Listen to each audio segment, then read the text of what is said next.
Mister Bachchan directed by Harish Shankar and starring Ravi Teja and Bhagyashri. Cinema ఎలా ఉంది? Ride సినిమాని మొత్తం కాపీ చేశారా? రవితేజ పర్ఫార్మెన్స్ ఎలా ఉంది?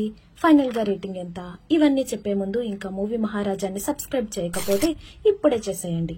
ముందుగా ఈ సినిమా గురించి మాట్లాడే ముందు దీని ఒరిజినల్ సినిమా అయిన రైడ్ గురించి బ్రీఫ్ ఇంట్రడక్షన్. రైడ్ 2018లో రిలీజ్ అయింది, స్టారింగ్ అజయ్ దేవగన్ అండ్ ఇలియానా. అప్పుడు అది బ్లాక్ బస్టర్, కలెక్షన్ కూడా 150 crores క్రాస్ చేసింది. ఇంకా మన సినిమా గురించి మాట్లాడదాం. మిస్టర్ బచ్చన్ లోని పాజిటివ్స్ గురించి చెప్పాలంటే బీజిఎం బాగుంది, ఫస్ట్ హాఫ్ కూడా బాగుంది, కామెడీ కూడా కొన్ని పార్ట్స్ లో చాలా బాగుంది.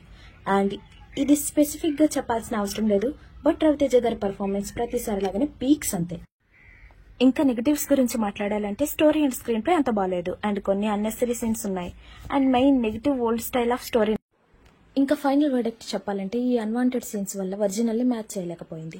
నేరేషన్ లో కూడా చాలా చేంజెస్ ఉన్నాయి. ఇంకా హీరోయిన్ గురించి చెప్పాలంటే సెకండ్ హాఫ్ లో కంప్లీట్ గా సాంగ్స్ కోసం ఉంటుంది. హరీష్ శంకర్ చాలా ఓల్డ్ మూవీ రిఫరెన్సెస్ ఇచ్చాడు, బట్ ప్రతిసారి వర్కౌట్ కావని తెలుసుకోవాలి.